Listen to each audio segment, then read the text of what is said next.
En el nombre del Padre, del Hijo y del Espíritu Santo. Amén.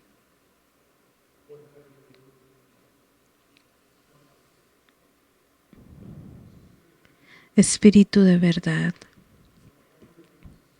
que donde estás presente y que llenas todas las cosas. Oh tesoro de bendición, dador de vida, fuego del amor de Dios, Padre de los pobres. Ven, ven y vive dentro de nosotros.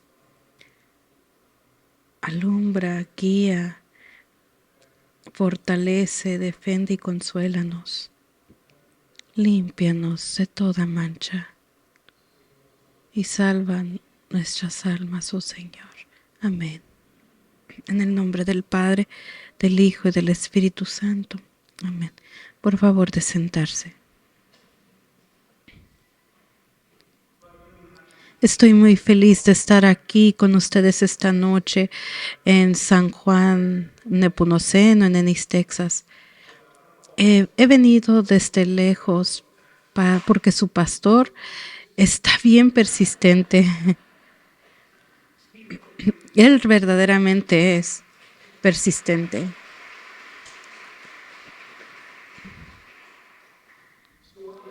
Así que yo no paso mucho de mi tiempo viajando y dando así charlas. Así que viniste a ver un orador profesional, debes irte a tu casa.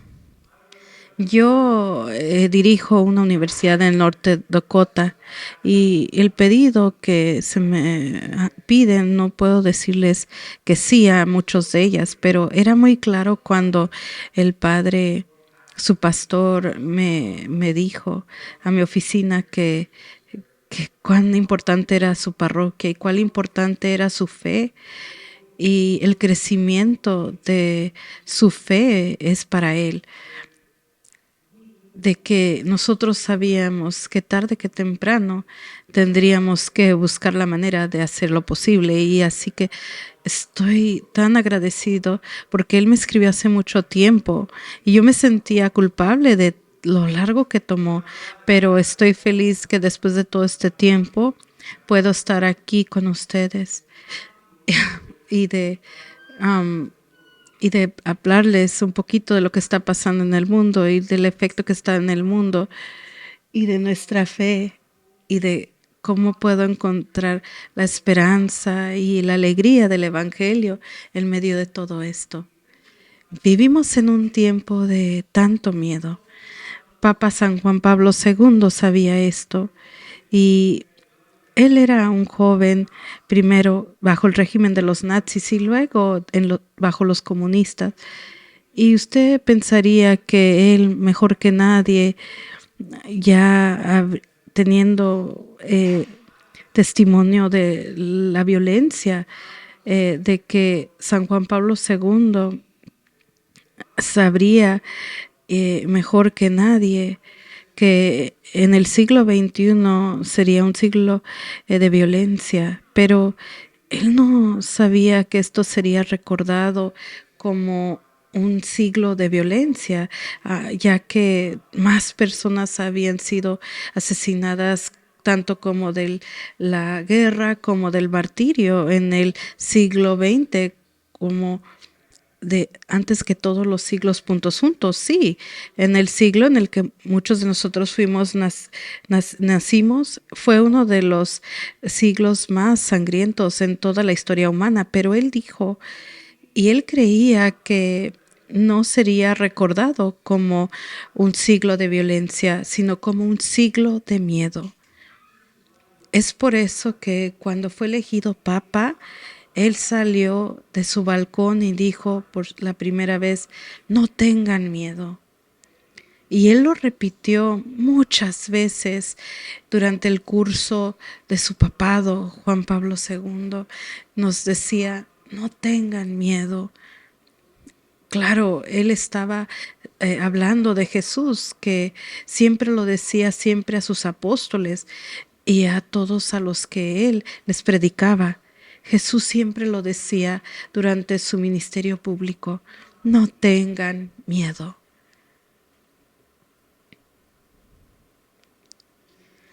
el Bishop Andrew Cousins, quien es el nuevo obispo de Minnesota y quien es el, el director de la mesa de la evangelización, quien es el encargado de la renovación eucarística que está pasando en nuestro país. El obispo Cousins vino a nuestro campo en la Universidad de María y dijo: la razón que Jesús nos dice seguido que no tengamos miedo en el evangelio es de que Él siempre nos está pidiendo que hagamos más de lo que estamos capaces de hacer. Así que necesitamos ser asegurados por Él de no tener miedo, de tener el valor, de tener el valor de hacer las cosas en medio de las cosas que se nos pide. Así que nos encontramos en un momento de gran miedo. Las personas tienen miedo de muchas cosas. De la experiencia de la pandemia nos demostró cuál miedo podemos tener de las cosas que no conocemos, de la enfermedad y de nosotros mismos.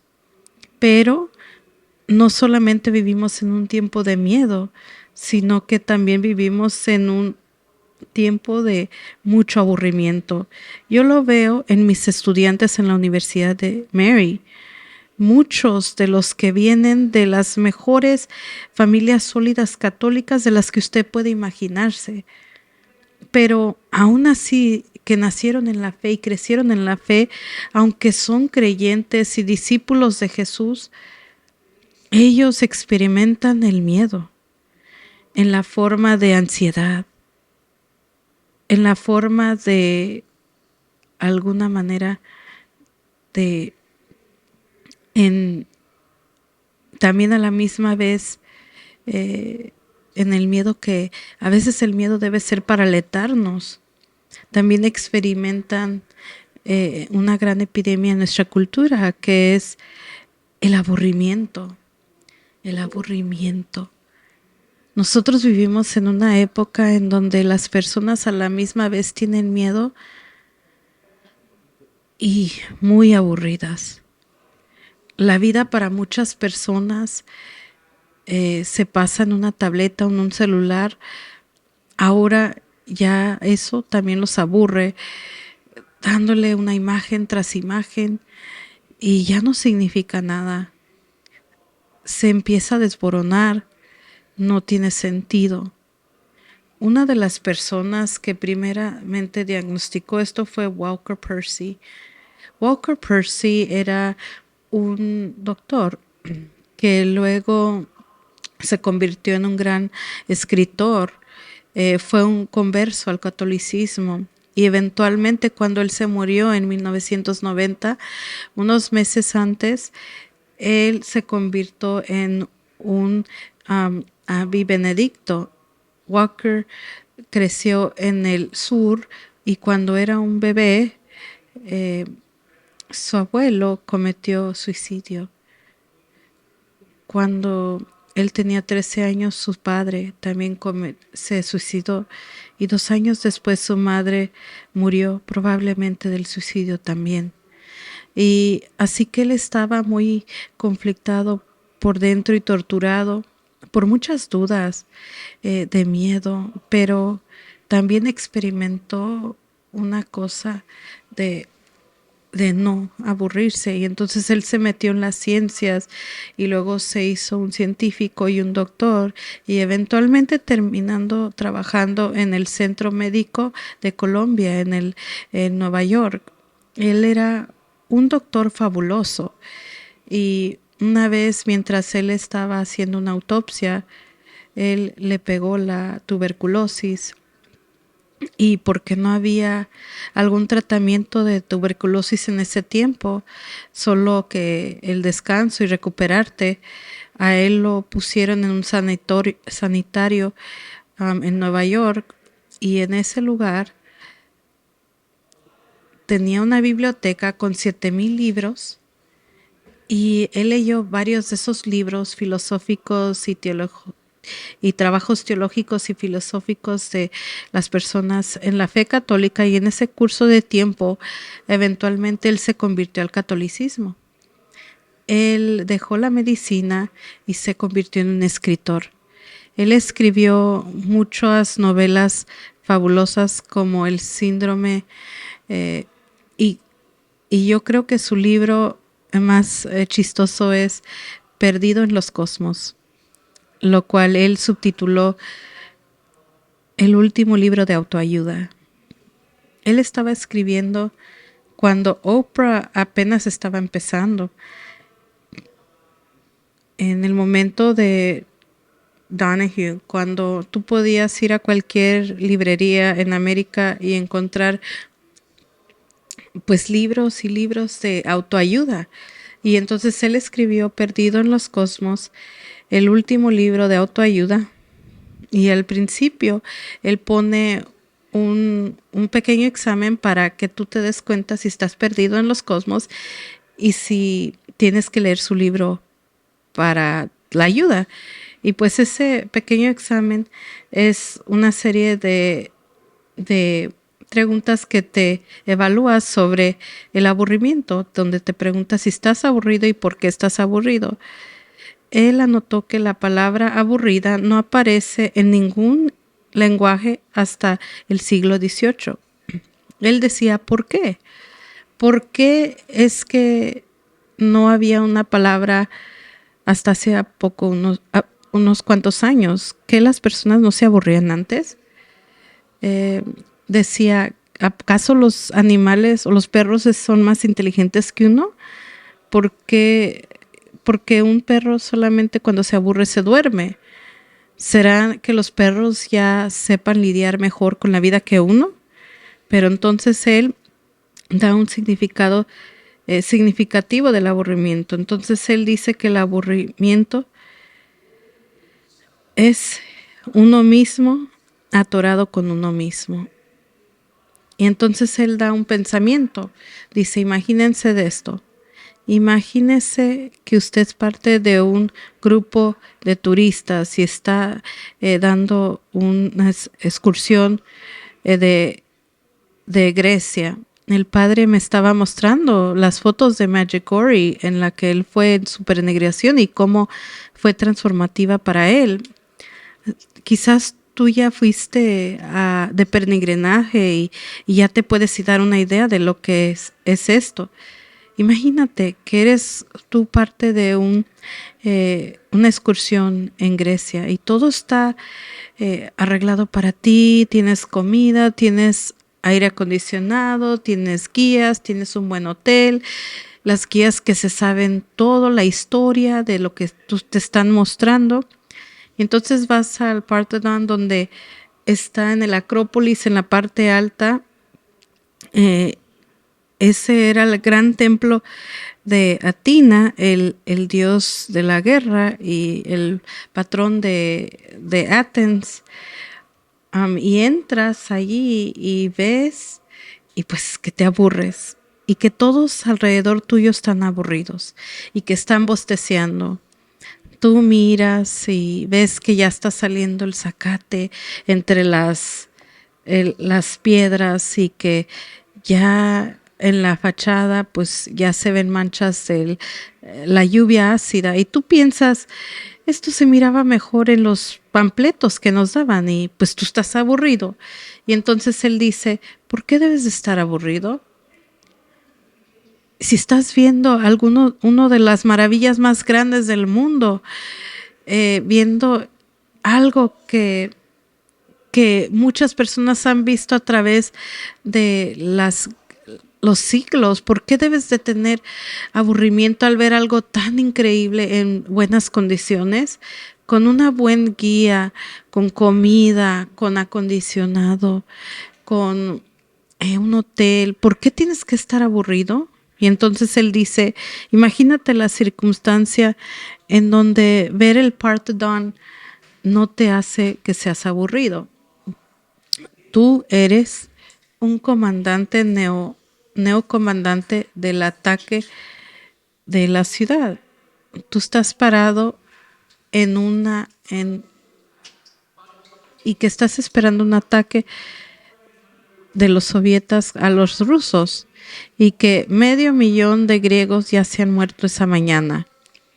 Y tú te estás sentando o hincando detrás de las bolsas esperando y viendo por binoculares y ves el Partedón a lo lejos. 2 misiles están explotando en ambos lados y tú ves que el siguiente misil que va a entrar quizás le pegue al Partedón y tú puedes ser la última persona que lo vea. Y en ese momento el sol sale.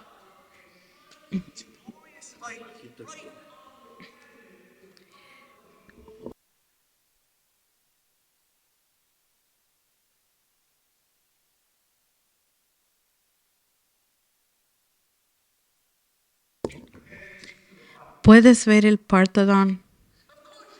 Claro que no estás aburrido bajo estas circunstancias. Y entonces, en eso viene el gran momento para nosotros como hombres de fe. ¿Cómo vemos nuestra vida? ¿Cómo vemos nuestra fe? ¿Somos turistas o somos soldados? Si somos soldados, nosotros vamos a estar aburridos, vamos a perder el interés y vamos a estar autoabsorbidos con nuestras propias cosas y nos va a causar mucho dolor porque vamos a estar perdidos en el cosmos, vamos a estar perdidos en nuestras vidas. Oh, somos soldados. Nosotros tenemos algo por qué pelear, tenemos sentido de vocación, sentido de autosacrificio, capacidad para ser amigos, capacidad para tener alegría. Eso fue para lo que fuimos creados. Y esa es la gran aventura de la fe. Estamos hechos para vernos como soldados. G.K. Chesterton decía que un buen soldado peleaba no porque odiaba lo que estaba enfrente de él, sino porque ama lo que está detrás de él. Nosotros tenemos un gran patrimonio de defender. Tenemos una gran verdad de pasar a la siguiente generación. En nuestra fe católica, el Blessed Giorgio Frassati decía de vivir algo que tener algo sin defender, eso no es vivir, eso es solo existir. Si nosotros queremos que nuestras vidas sean aventura, si queremos escapar de la aburrición y del miedo, de lo que nos derrumba en la vida moderna, tenemos que empezar a ver nuestras vidas. Yo le digo esto a mis estudiantes en St. Mary's, les digo que tenemos que empezar a ver nuestras vidas como una gran aventura, porque es digna de pelear de la lucha que se nos ha puesto en nuestras manos. Tenemos que amar por lo que estamos luchando, amar lo que está detrás de nosotros.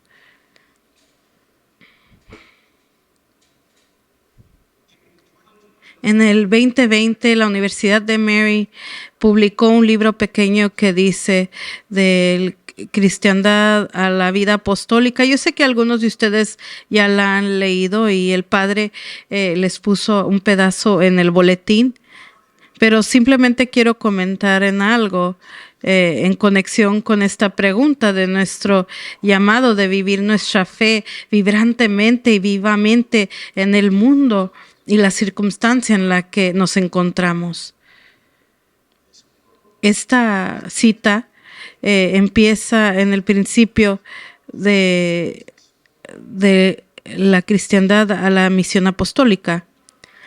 No nos encontramos en una época de cambio, pero en un cambio de época. Esta cita es del documento de Aparecida. Aparecida es la más grande iglesia en Brasil. Los obispos latinoamericanos una vez, unos cuantos años atrás, se reunieron en la iglesia de Aparecida para hablar de la tarea de evangelizar. Y el documento que salió de ella fue el documento de Aparecida. Su primer escritor fue Jorge Mario Bergoglio, el arzobispo de Buenos Aires, quien muchos de nosotros ahora lo conocemos como el Papa Francisco. Y Papa Francisco, desde entonces y desde ser elegido como el pastor universal de la iglesia, muchas veces ha citado esta frase de Aparecida, que muchas veces se está citando el mismo, no nos encontramos en una época de cambio, sino en un cambio de época. Lo que esto significa es que hay momentos en la historia que nosotros podemos hacer una gran línea entre todo lo que pasó antes y todo lo que va a venir después. Esos momentos en la historia son los momentos de gran transición. Y nosotros nos encontramos en un momento de gran transición, donde nuestra cultura y nuestra sociedad se está moviendo de lo que nosotros conocemos como una cultura de cristiandad, donde los valores del evangelio son los principales en la que la sociedad son fundadas.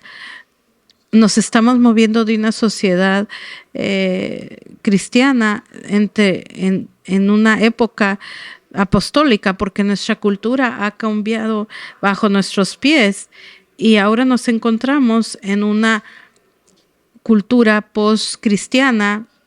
Y si no cambiamos nuestra estrategia en una época como ahora, las consecuencias van a ser horribles. Muchos profetas, muchos observadores y creyentes lo han notado una y otra vez. Papa San Juan XXIII, un poquito antes de 60 años, exactamente 60 años, este último 11 de octubre, se dirigió a la iglesia para abrir el segundo concilio Segundo II, llamado Mater Gater Iglesia. En ello, él hablaba de la razón por abrir el Concilio Vaticano II, no para cambiar la Iglesia Católica, sino para cambiar la expresión de esas enseñanzas que no cambian con el paso del tiempo, sino para recibirlos en el mundo moderno. Father John, su párroco, me recordó de un programa en la radio en 1969 del Papa Benedicto XVI, que descanse en paz, en donde él hablaba de lo que pasaría en esta secularización, de que la iglesia sería pequeña y más pura. El venerable Fulton J. Sheen, que muchos de ustedes lo conocen, ese gran orador, que sus ratings en la televisión nacional sobrepasaban los de Milton Berle, quien era la persona más famosa de tener en la tele. Y él lo dijo en 1974, la cristiandad está muerta, la hemos visto morir, no la iglesia. Y lo hemos visto y los efectos están en todos lados. Papa Pablo VI lo miró.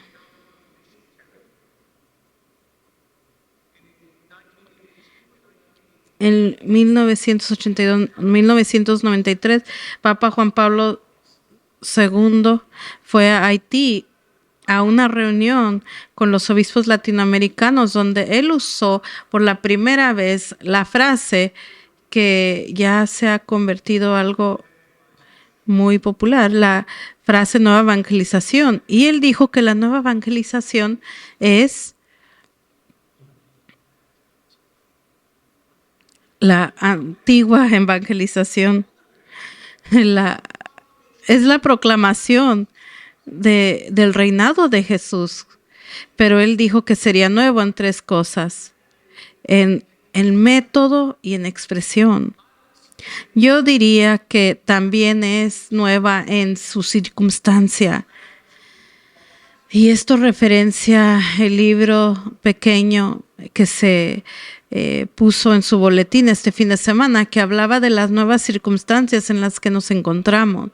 Estamos en la primera cultura de la historia, donde principalmente era cristiana, pero que ha cambiado en los últimos años y que conscientemente ha sido y sistemadamente ha sido arrancada de sus fundaciones cristianas.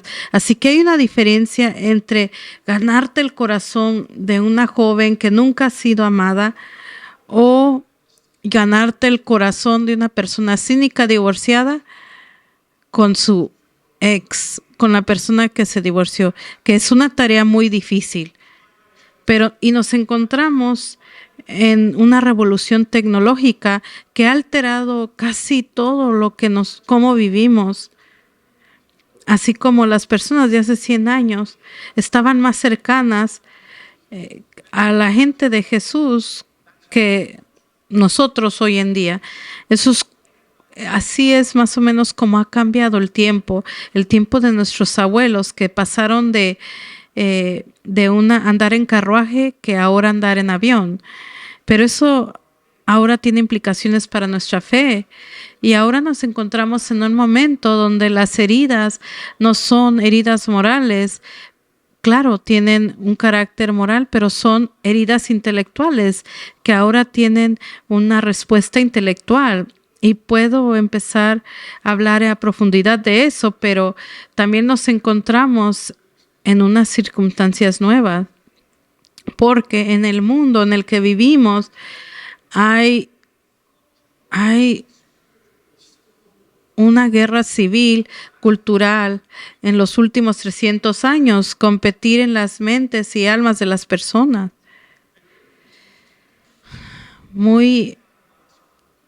Hay principios muy profundos anti-evangelio que se están metiendo en las conciencias de las personas que nos han hecho que las creencias sean muy difíciles, como al principio de este reavivamiento eucarístico que nuestros obispos de Estados Unidos esperan que van a dirigirse a la gran crisis de fe en el que 2017 el estudio Pew dijo que menos de 30% de los católicos creen la verdadera enseñanza de Jesús en la Eucaristía. Eso no es solo el resultado de catequesis malo, sino que eso es también un entendimiento muy interior que va cambiando en el curso de los últimos 300 años. Así que nos encontramos en un tiempo en donde necesitamos más que nunca una nueva evangelización. Porque ya nos hemos pasado de un momento de cristiandad a un tiempo apostólico. Ahora, déjenme explicarle lo que eso significa. En los primeros 300 años de cristiandad, después de la ascensión de Jesús al cielo, los primeros cristianos estaban haciendo su camino hacia una cultura que tenía una visión fuerte, imaginativa, y cuando hablo de esto quiero decir el entendimiento que el ser humano tiene sobre el significado de la vida humana y del sentido de por qué existe la vida. Tenían creencia moral, de ética, patrones del sistema legal, de la cultura, y todo podría ser captado en su manera imaginativa. Pero así que cada civilización que ha existido ha tenido una visión imaginativa, una manera de ver la vida que forma y cambia a esa gente que vive en esa civilización y que les cambia la manera de ver la vida. En el tiempo de la cristiandad al principio, los romanos estaban ya sofisticados, eran poderosos y habían encontrado el mejor imperio que el mundo había conocido. Primero, el imperio de Alejandro el Grande, que impactaba hasta India, y luego el imperio de los romanos, que era algo masivo, algo espectacular, y que cubría todo Inglaterra, África y Asia Menor, y todo lo que estaba en su intermedio. Y estaban haciendo su camino en la cultura, y por 300 años ellos eran perseguidos, eran martirizados y daban su sangre. Y durante ese tiempo la iglesia estaba operando en lo que nosotros podemos llamar el modo apostólico. Eran apóstoles en un momento hostil para la cultura. Pero en el cuarto siglo, después de varios desarrollos, pero también de una perspectiva espiritual, por el testimonio de muchos mártires, por la valentía de que ellos habían sido y de el avivamiento de ellos, la visión de la vida humana desafiaba y la visión del mundo romano a su propio entendimiento. Desde ese tiempo, siguiendo el edicto de Milán, de que fue hecho por Constantino el Grande, desde ese tiempo hasta recientemente, la vida en el este ha sido algo en donde la iglesia estaba operando no solamente de una manera apostólica, sino de una manera de cristiandad. Y déjenme les digo algo de eso en un momento. Pero ahora, la iglesia nunca ha abandonado y ha entendido que tiene que trabajar de manera apostólica en partes del mundo que ya han sido evangelizados. Piensen en Francia, en la Edad Media. Están operando de una manera cristiana. ¿Por qué? Porque ya se había allí evangelizado. Ya habían principios que ayudaban a las personas a entender la manera que miraban al mundo, y todos sabían que en territorio misionero, que no estabas en París, pero estabas en Papua New Guinea, tenías que operar de una manera diferente, porque los misioneros que llegaban a la costa en Papua New Guinea tenían que operar de manera apostólica para poder evangelizar. Y así que lo que ha pasado es que en los últimos 300 años, un resultado de muchos factores complicados en el oeste, la cristiandad, la civilización cristiana, ha habido una guerra civil cultural en lo que despacito nos hemos secularizado. Y así ya lo estás viendo pasar todo a tu alrededor, en donde la gente no entiende, ni siquiera nuestros propios familiares entienden o ni pueden captar la manera que el cristianismo entiende la vida humana en el que vivimos. Los valores cristianos del evangelio, el autosacrificio, la caridad, el amor, ha sido reemplazado por el individualismo y la autosuficiencia. El sentido de la libertad se ha reemplazado por el libertinaje de hacer uno lo que quiera sin una referencia moral o de referencia a la ley natural o a los evangelios. Muchas cosas han cambiado, y por eso lo que ha pasado es que ahora nos encontramos en una situación muy similar a los cristianos de los primeros 300 años de la iglesia. Estamos entrando a una nueva era apostólica. Las estrategias que trabajan en los tiempos de la cristiandad, las estrategias que son tan hermosas y que son tan efectivas en un momento de cristiandad, no funcionan en una era apostólica. Y el error más grande que podemos hacer individualmente o como iglesia es no saber que las cosas han cambiado y de tratar de mantener el negocio como siempre. Si eso pasa, los resultados para nosotros individualmente o para nuestras familias, para nuestras iglesias y para toda la iglesia va a ser muy dañante. Es por eso que los papas en los últimos 60 años nos han querer despertar por la necesidad de una nueva evangelización, porque estamos entrando en un nuevo tiempo, en una era apostólica. Ahora, déjenme hago un baile y un canto, donde yo les hablo sobre cómo no debemos de mover nuestras cabezas y levantar las manos como si todo está perdido y de pensar que si solo regresamos a la cristiandad todo estaría mejor. No hay lugar para la nostalgia en la vida cristiana. Yo digo siempre esto a los estudiantes de la universidad. No decían que ustedes deberían de vivir en otra época. Dios te puso en esta época, en este momento, con propósito. Y te ha dado todo lo que necesitas para levantarte a los desafíos de tu vida y para vivir como un santo en medio de un mundo oscuro. No tengas nostalgia, no desees que las cosas sean diferentes de cómo están, pero en vez, deja que Dios te haga una luz, que te llene con su luz, te dé la gracia, te dé la alegría para que tú des testimonio al mundo en necesidad en el momento en el que nos encontramos.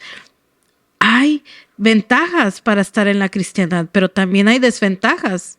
Así como hay ventajas en estar en una era apostólica, así como la que estamos entrando. Y también hay desventajas. Déjenme pasarles algunas. Una de las ventajas de la cristiandad de la era cristiana de una civilización cristiana es que es una manera de grandes logros culturales. Piensen de todas las cosas que han pasado en los siglos cristianos. Todas las cosas, todas las iglesias que se crearon, la arquitectura, piensen en lo económico, en los triunfos legales de esos momentos. Piensen en los momentos que los orfanatos, que las escuelas, que los hospitales, las universidades salieron del evangelio. La cristiandad es un tiempo de florecimiento y de logros. La ley fundamental y la moralidad están formadas por la verdad en una era de cristiandad, lo que es algo hermoso y glorioso.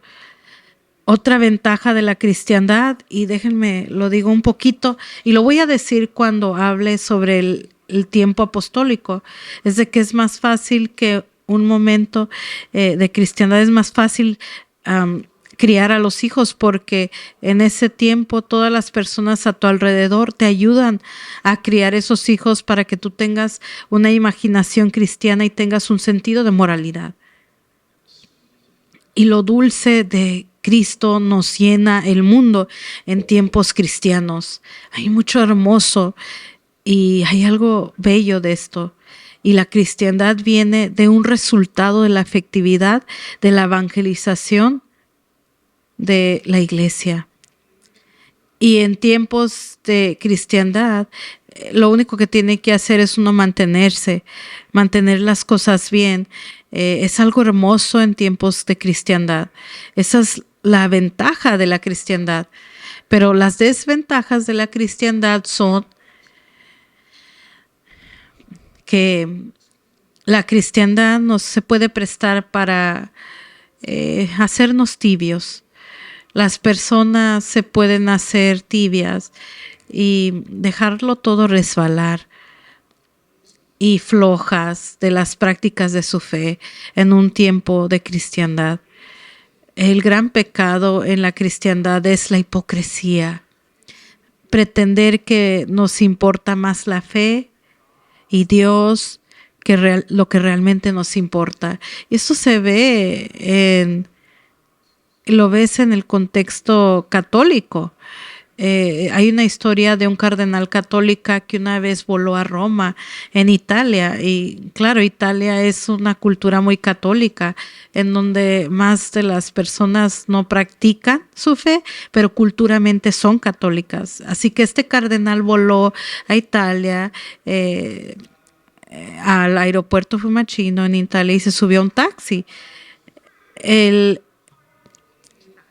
El chofer del taxi estaba feliz de que un cardenal se subió a su taxi y empezó a hablar con él y una manera muy amable. Los italianos hablan con sus manos y el cardenal tenía miedo que a lo mejor él chocaba, porque no tenía la mano en el volante y dijo, ay, tu eminencia, su eminencia, yo amo la iglesia, soy un buen católico. Y finalmente el cardenal le dijo, qué bueno que tienes mucho amor por la iglesia. ¿A qué iglesia vas? Y allí el chofer del taxi se orilló y tenía que usar ambas manos para darle la respuesta y dijo, eminencia, yo soy un católico, no soy un fanático. Dije que soy un católico, que no soy un fanático. Yo no voy a la iglesia, yo no soy un fanático. Mi maestro italiano cuando yo era un estudiante en Roma me dijo una vez, mi padre es catoliquísimo, que significa uber catholic o super católico. Y yo dije, ¿y eso qué significa? ¿Qué significa catolicismo? Y ella me dijo, cuando él va a una iglesia, él solo toma agua bendita y hace la señal de la cruz. Catolicísimo.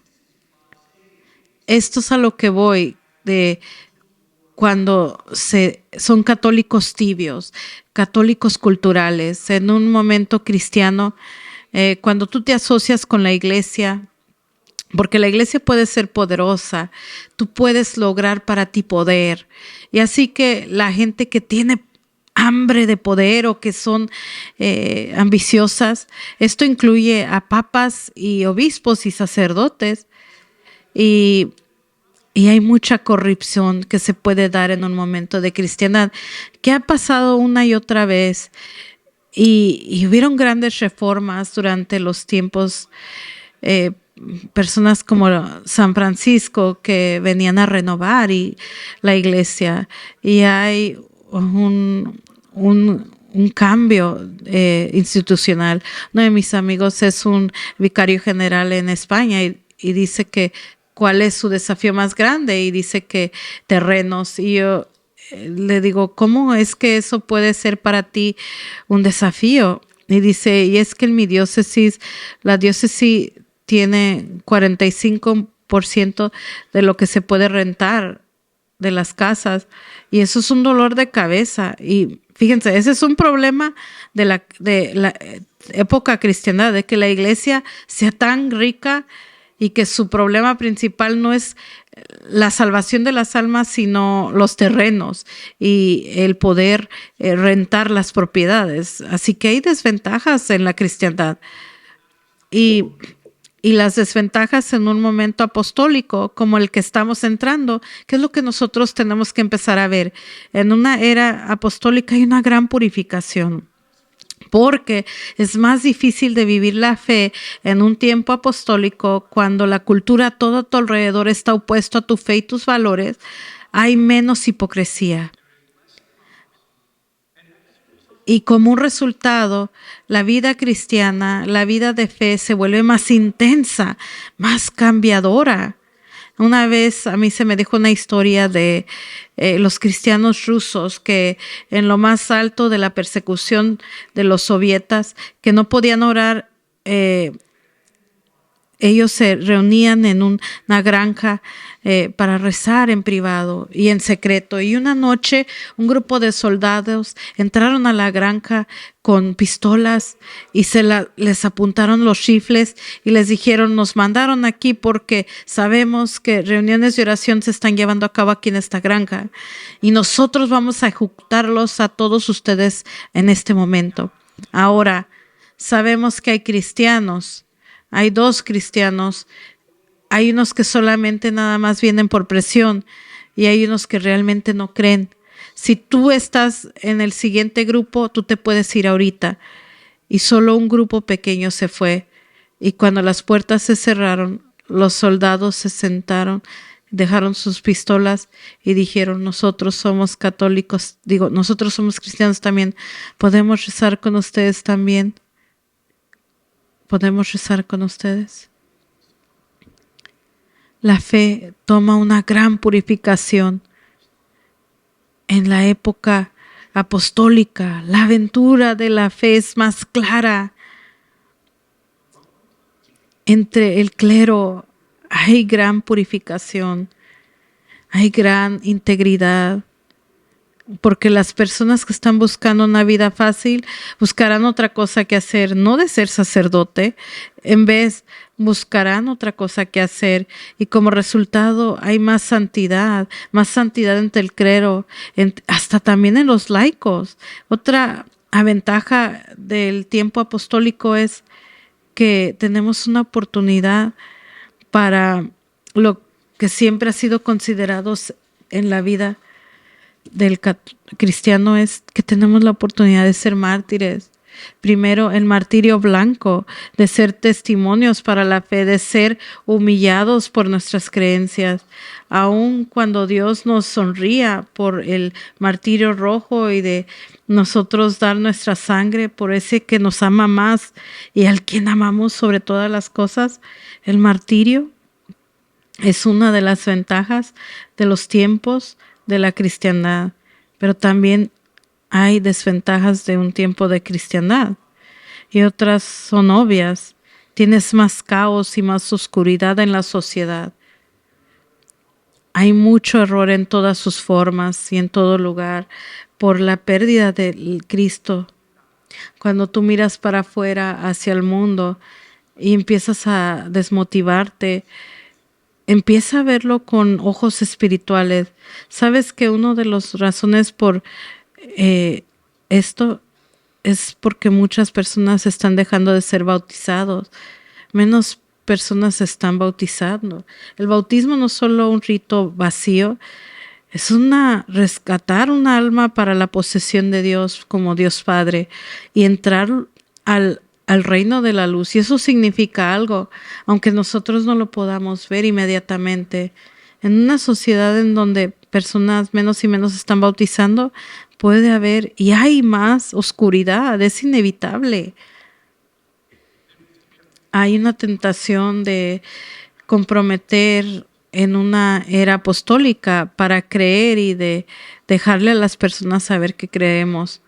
Les digo que el gran pecado en el momento de la cristiandad es la hipocresía, pues el gran pecado en la vida apostólica es la cobardía de pretender que nos creemos más en Dios, en la moralidad de lo que realmente creemos. Y la tentación es de pretender que uno nos importa menos de Dios de lo que realmente nos importa. Hay una tentación de ser cobardes en una época y una temporada de apostólica. Y uno de los desafíos es de que es más difícil criar a los hijos. Es muy difícil en una era apostólica. Una persona que ha sido sacerdote por 5 minutos ha tenido a personas acercarse con lágrimas en sus ojos diciendo algo como: Padre, yo no sé lo que hicimos mal. Mi esposo y yo hicimos todo lo que nuestros padres hicieron. Los criamos en la fe, les enseñamos cómo rezar, los llevábamos a misa, los llevábamos a escuelas católicas, les dimos los sacramentos y ellos se siguieron en la fe. Quizás se alejaron en el colegio, pero hicimos eso con nuestros hijos y ellos se fueron y nuestros nietos ni siquiera están bautizados. Padre, ¿qué hicimos mal? Pues la respuesta no deben de sentirse tan culpables. La cultura ha cambiado. En una época apostólica es más difícil criar a los hijos. Yo crecí en lo último de la cristiandad, en una granja. Soy el más grande de 8 hijos y todos crecimos uno tras uno y con una hermana al final. Mis padres, cuando ellos me criaron, 2 millas al norte de una ciudad de 200 personas, ellos solo podían depender del pueblo para que les ayudaran a criar a los hijos. Mis padres y todos los padres de todos mis amigos, todos mis maestros y todos mis coaches, mi sacerdote y el ministro luterano, todos estaban en el mismo equipo. Miren, este era el plan de ellos. tenemos a estos niños por 18 años y tenemos que enseñarles. Vamos a enseñarles para que sean cristianos, ciudadanos buenos, y lo vamos a hacer. Todos estaban en el mismo equipo. Mi hermano menor, el número 4 de los 7, está criando sus 6 hijos, que pronto van a ser 7 en el mismo granja, 2 millas de la granja. Y él y su esposa casi no tienen apoyo ya. Todo ha cambiado. Y ellos tienen que estar más intencionales porque ellos están tratando de crear su familia, que no es fácil de hacer. Es muy difícil ahora. Esa es una de las desventajas en un tiempo de cristiandad. Otra desventaja es que los que creen en Jesús se pueden hacer duros y cínicos y rigurosos y pueden decirle al diablo a todos los demás. Y nosotros solamente vamos a perseverar la llama de fe que tenemos y protegerla de contagiarse de los que los rodean. Pero esa luz, si es protegida, también puede ser extinguida. Porque el evangelio está hecho para ser compartido y no podemos tener tanto miedo de no dejar que el evangelio pierda su espíritu de conquista. Esas son una de las desventajas de vivir en una era apostólica. Pero bueno, amigos, nosotros no escogemos los tiempos en los que nacimos, no escogimos en el tiempo en donde vivimos, sino que nosotros confiamos a Dios que Él nos ha dado toda la gracia para responder a los tiempos a los que vivimos. Así que es necesario que ahora nosotros estemos atentos con la iglesia de este cambio, porque si nosotros nos vamos solamente en el modo de mantenimiento, todo se va a derrumbar y el colapso va a ser grande. Mira lo que pasó como en lugares donde solamente una generación atrás eran los lugares más sólidos católicos como la iglesia conocía, lugares como Bélgica, Irlanda, España, Quebec. En el medio del último siglo, muchas de las personas de ese país eran católicas. Y la civilización y las leyes y la sensibilidad de la cultura eran profundamente católicas. Y en las últimas generaciones todo se ha colapsado y ahora son los lugares más seculares en el mundo. Bélgica era la primera nación en el mundo que legalizó el suicidio asistido. Hace algunos años Irlanda, que tenía la protección de los niños no nacidos y lo tenía escrito en su constitución, lo reversó y lo quitó, y la protección a los bebés no nacidos, y dice que los bebés no nacidos pueden ser matados en Irlanda. Y ahora no lo hicieron por el sistema judicial, sino que lo hicieron por voto popular. Y en Quebec, en Montreal, hay un edificio vacío que era un seminario con más de 850 seminaristas. Ahora ese edificio está cerrado y la arquidiócesis de Montreal casi no tiene seminaristas. Hay un tiempo en el que a mí me decían que en Quebec 1 de cada 10 mujeres pertenecía a una orden religiosa y ahora ya no hay. Todo se ha colapsado en esos lugares porque no se dieron cuenta de que las cosas estaban cambiando. Nosotros no podemos darnos cuenta de eso. Entonces nosotros tenemos que abrazar la nueva evangelización y entrar en una nueva y vigorosa y vibrante y esperanzadora era apostólica. G.K. Chesterton, acuérdense, decía que un verdadero soldado, porque nosotros somos soldados, no somos turistas. Tú puedes quizás ser un turista en una era cristiana, pero en una era apostólica no, tienes que ser soldado. Y Chesterton decía, un verdadero soldado pelea no por odio, sino no porque odia lo que está enfrente de él, sino porque ama lo que está detrás de él. ¿Te acuerdas de Juana del Arco, la niña pequeña que lideró a la guerra de Francia? Le decían, ¿qué no tienes miedo? Eres una niña de 14 y eres la que está liderando. ¿No tienes miedo? Y ella dijo, no tengo miedo. Yo nací para esto. Dios está conmigo. Dios no tengo miedo, Dios está conmigo, fui hecha para esto. Santa Juana de Arco nos muestra que no tiene miedo en los tiempos en que ella vivía. Ahora, también te puedo decir por qué no te debes de desanimar, sino poner tu confianza en Dios. Las personas muchas veces me dicen, Padre, ¿tú crees que la iglesia puede sobrevivir los grandes escándalos o asaltos o las regulaciones del gobierno o las cosas catástrofes? ¿Tú crees que la iglesia va a sobrevivir?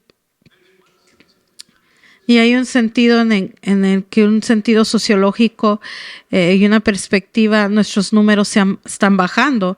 Menos y menos personas están afiliadas, menos católicos están bautizando a sus hijos, menos católicos se están casando por la iglesia.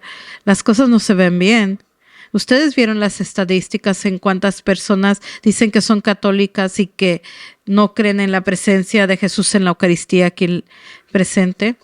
Pero ves también el sentido donde esa pregunta es una burla, porque si nosotros pudiéramos ver a la iglesia como verdaderamente es, entenderíamos que la iglesia verdaderamente sobrevivirá. Es este mundo caído el que no sobrevivirá, porque la mayoría de la iglesia ya está en el cielo, inmortal, vestida en la gloria de Dios. La comunión de los santos es la iglesia y nosotros somos la iglesia también, pero somos los más pequeños y los menos impresionantes de la iglesia. Somos la iglesia que todavía batalla, somos la iglesia que todavía está luchando. Somos la iglesia que todavía no descansa, pero la mayoría de la iglesia ya está salvada y segura en el corazón del Padre, viviendo para siempre. ¿Y saben lo que están haciendo? Ellos están alentando por nosotros y nos están diciendo, no te rindas, no te dejes caer, no pierdas el corazón, no te enojes, no te desanimes, ten esperanza. Estamos rezando por ustedes, estamos animándolos. Y por favor, en nuestros tiempos era peor también. No pienses que nosotros vivíamos en una era de oro. Vivíamos en un tiempo donde estaba difícil y donde el sol también latía en nosotros y nuestros brazos estaban cansados y nuestras piernas, y pensábamos que todo se estaba cayendo, pero nosotros nunca perdimos la esperanza y Dios proveó. Y sí, nosotros quizás dimos nuestra sangre, quizás nos hicieron a un lado, se olvidaron de nosotros, nos dieron cachetadas, pero valió la pena porque aquí estamos y tú también vas a venir con nosotros. No tengas miedo, no te preocupes. Los santos nos recordaban de esto. Y sabes, Abril Dubac, que era un teólogo del Vaticano II, escribió un libro hermoso que decía el esplendor de la iglesia.